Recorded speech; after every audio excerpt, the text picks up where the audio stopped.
Olá, bem-vindos ao canal Casos Curiosos. Inúmeras lendas urbanas surgem com o passar do tempo.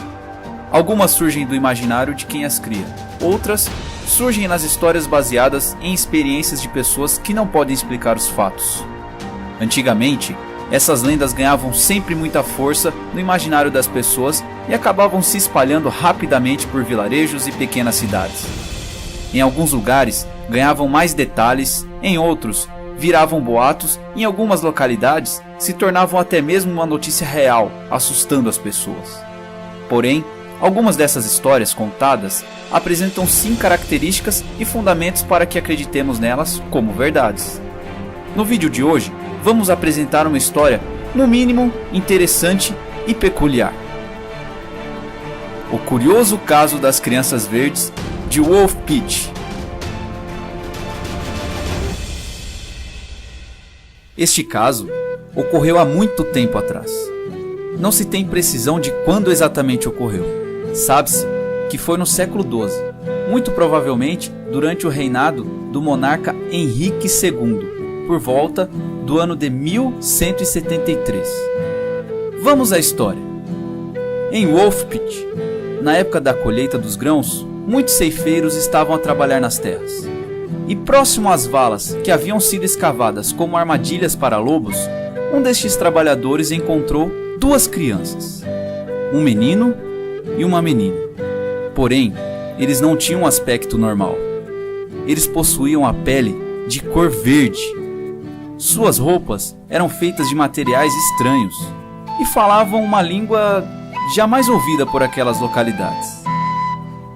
Essas crianças, após serem encontradas, foram levadas para a aldeia e foram vistas por muitos dos moradores. Elas foram levadas para a casa do proprietário das terras onde foram encontradas, Sir Richard de Calenham. Porém, não foi tarefa nada fácil ajudá-las, pois, além de não conseguirem comunicar-se de maneira satisfatória, as crianças não comiam nada do que lhes era oferecido, apesar de estarem famintas. Depois de tentarem muitas e muitas formas, algumas crianças do vilarejo trouxeram alguns grãos, colhidos recentemente, e dentre estes grãos havia feijão, ainda no talo, que foi o que chamou a atenção dos irmãos. Sendo que foi com isso que eles sobreviveram por um tempo, até desenvolverem gosto por pães e alguns outros grãos. Porém, depois de alguns meses, o menino adoeceu e acabou morrendo, ao contrário de sua irmã, que com o passar do tempo se alimentava cada vez melhor e se adaptava ao estilo de vida completamente diferente do que levava antes de aparecer pelas terras de Wolf Pit, tanto que foi perdendo seu aspecto esverdeado gradativamente, até ter uma pele comum com a das outras crianças. A menina se adaptou tão bem que aprendeu o idioma e passou a se comunicar com seus conterrâneos, e é claro, o que todos queriam saber era o quê? De onde eles vieram. Segundo ela, eles vieram de uma terra chamada Land of St. Martin, uma terra muito escura, muito diferente de Wolf Pit, cujo sol não brilhava como ali, e que todos os habitantes de sua terra também eram verdes. Explicando como tinham ido parar em Wolf Pit, ela disse que junto com seu irmão cuidavam do rebanho de seu pai. Porém, viram uma fenda na rocha de onde vinha uma luz muito forte. Eles entraram nesta fenda e foram cada vez mais fundo, seguindo a forte luz.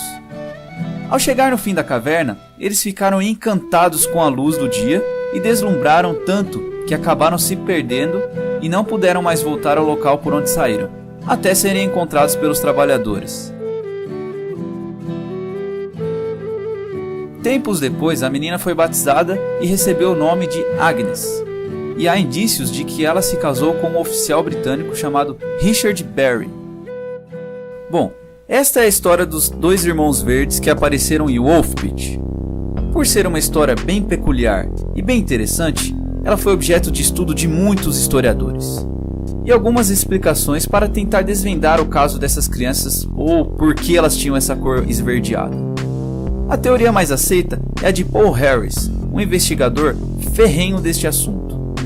Ele sugere que as crianças eram filhos de imigrantes flamengos que sofreram perseguição pelo monarca inglês Henrique II. Seus pais teriam sido mortos e elas fugiram das carnificinas para as florestas da região, que são muito densas e fechadas. Segundo Harris, depois de algum tempo perdidos nessas florestas, as crianças acabaram perdendo um pouco a noção de tempo e acabaram desenvolvendo a desnutrição. E sem a luz do sol, pode ser que desenvolveram também anemia clorose, que acaba deixando a pele gradualmente com um tom amarelo esverdeado. Ele explica ainda que na região do vilarejo haviam muitas minas de cobre com inúmeras passagens, onde uma pessoa podia facilmente se perder. A lenda das crianças verdes de Wolfpit é mesmo intrigante, pois, por mais que haja uma explicação plausível deste caso, imagine só a cena: você, no século XII, e duas crianças verdes aparecendo diante de seus olhos. É um pouco perturbador, não é? Essa história foi registrada na época por dois cronistas, William de Newburgh e Ralph de Cujas Hall. Se ela é real ou falsa, nunca iremos saber. Espero que tenham gostado deste curioso caso. Valeu, galera! Até a próxima!